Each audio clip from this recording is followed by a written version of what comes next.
Le diplôme, pour moi, c'est une formalité. Les études nous permettent d'avoir les bases, mais l'entrepreneuriat te permet d'être compétent, de savoir vraiment qui tu es et de quoi tu es capable. Bonjour à toutes et à tous et bienvenue sur Réflexe Média. Aujourd'hui, nous allons parler d'un thème crucial, entrepreneuriat et études. Pendant que d'autres sont dans l'espoir, une minorité est en train de faire une prise de conscience. Alors, pour en parler, nous recevons aujourd'hui un entrepreneur avec nous qui va partager ses expériences. Alors, pour commencer, bonjour monsieur. Bonjour monsieur, vous allez bien? Oui, ça va. Pouvez-vous vous présenter et nous présenter vos activités? C'est un honneur pour moi d'être invité ici comme étant l'étudiant entrepreneur pour parler de ce thème entre de l'entrepreneuriat et les études. Je m'appelle Mamoudou Konaté, je suis étudiant en communication, je suis entrepreneur, j'évolue dans les projets entrepreneuriaux. Et j'ai lancé plusieurs projets dans le transport logistique, la livraison et dans le digital aussi. Et j'aide les entrepreneurs, les autres étudiants à monter des projets. J'ai contribué à l'élaboration de plusieurs projets. Dites-nous, qu'est-ce qui vous motive à entreprendre tout en poursuivant vos études? Voilà, c'est une question qui me revient. C'est quand même pas facile, hein? Exactement, ouais, parce que l'entrepreneuriat, c'est un domaine qui demande de l'engagement, de la discipline, de l'organisation. Bon, vu la situation de notre pays, nous savons qu'il y a beaucoup de personnes qui se retrouvent dans les problèmes d'emploi. Et moi, je me suis dit qu'en tant qu'étudiant, et pourquoi j'étudie, et je dois être créatif, je dois au moins créer des opportunités, je ne dois pas avoir l'idée de travailler toujours pour quelqu'un.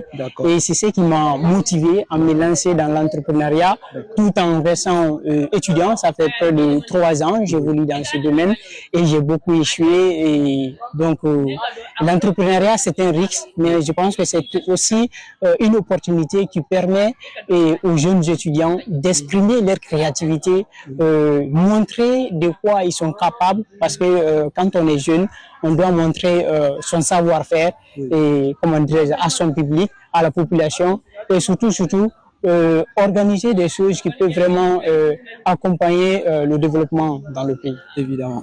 Alors, M. Konaté, c'est génial ce que vous êtes en train de faire. Alors, nous poursuivons avec des interrogations. Dites-nous, comment arrivez-vous à concilier vos études à votre activité? Parce que là, c'est un peu compliqué.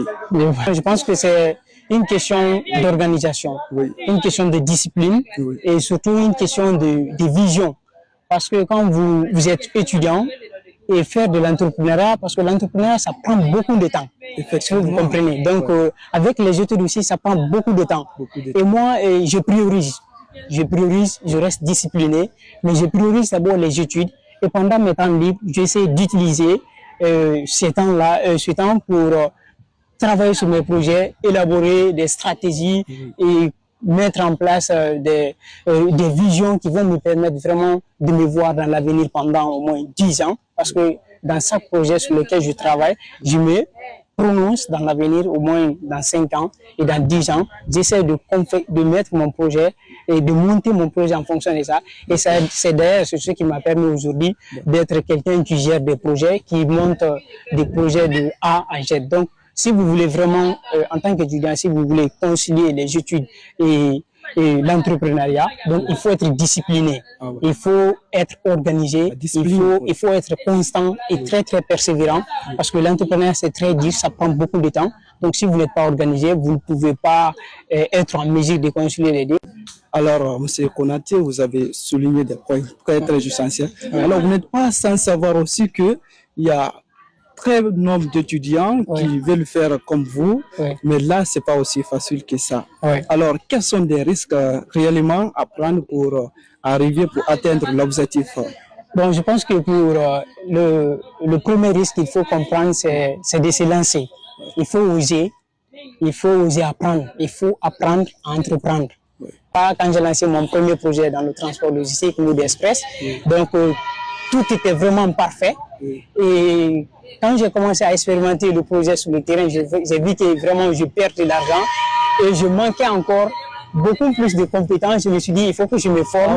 Et j'avoue que ce projet m'a permis d'avoir encore une vision claire dans l'entrepreneuriat. Donc, il y a beaucoup de choses, mais cela ne doit pas le fait empêcher un étudiant à se lancer dans l'entrepreneuriat parce qu'il faut risquer pour gagner, comme on le dit souvent. Donc, et c'est la seule chose qui me motive. Et j'ai aussi la conviction, la vision, je sais où je pars. Il y a des risques, mais il faut se lancer parce que ce n'est pas garanti d'avoir de l'emploi à la fin de vos études. Nous sommes dans un pays, voilà, sous-développé et nous devons être des étudiants qui ont appris des connaissances et qui doivent aussi mettre ces connaissances au service de la nation. D'accord. Alors, Monsieur Konati, quel conseil donneriez-vous à ceux qui souhaitent étudier et étudier en même temps entreprendre, cumuler les deux à la fois, parce qu'il y a les gens aussi qui espèrent quand même faire comme vous. Bon, quel conseil donneriez-vous à ces... Merci pour la question. Je pense que c'est très important de dire aux jeunes étudiants, à nos chers amis, à nos collègues de se lancer dans l'entrepreneuriat. Mais ce que je conseille d'abord, avant de vous lancer, il faut accepter l'échec. Ne te lance pas parce que beaucoup me demandent « Ah, tu gagnes de l'argent, je veux être comme toi. » Mais je me dis que je ne gagne pas encore de l'argent, je suis en construction. Vous devez d'abord enlever l'argent dans votre tête parce que pour se lancer dans l'entrepreneuriat, vous devez identifier des problèmes. Et maintenant, vous cherchez à comprendre qui sont vraiment dans ces problèmes et vous essayez de proposer des solutions pour permettre à ces gens-là de quitter dans ces problèmes. Donc, si je dois conseiller aux gens, c'est de se former et de savoir là où ils veulent aller. Deuxièmement, et d'être discipliné. Il faut toujours avoir quelqu'un à côté, il faut avoir des bons amis, des gens qui peuvent vraiment, comment dirais-je, t'aider à avoir le chemin, là où tu veux aller, les gens qui peuvent t'aider à aller sur ce chemin. Et il faut aussi collaborer avec des gens qui sont dans ton domaine, ou des gens qui ont échoué, ou des gens qui veulent faire la même chose que toi. Tu ne dois pas... C'est-à-dire les gens qui ont le même rêve. Je suis entrepreneur, je vais devenir un grand PDG demain. Je ne peux pas aller demander à un cultivateur de me dire ce que je dois faire dans l'entrepreneuriat. Donc, il faut consulter des gens qui sont dans votre domaine. Je suis quelqu'un, je me dis que je ne dois pas être employé, je dois plutôt employer les gens. C'est formidable ça, et Monsieur Konati, vraiment nous tenons grandement à vous remercier pour avoir accepté notre invitation quand même et aussi avoir partagé vos expériences avec nous. Alors c'est ici prend la fin de cet entretien. Alors à bientôt. Merci.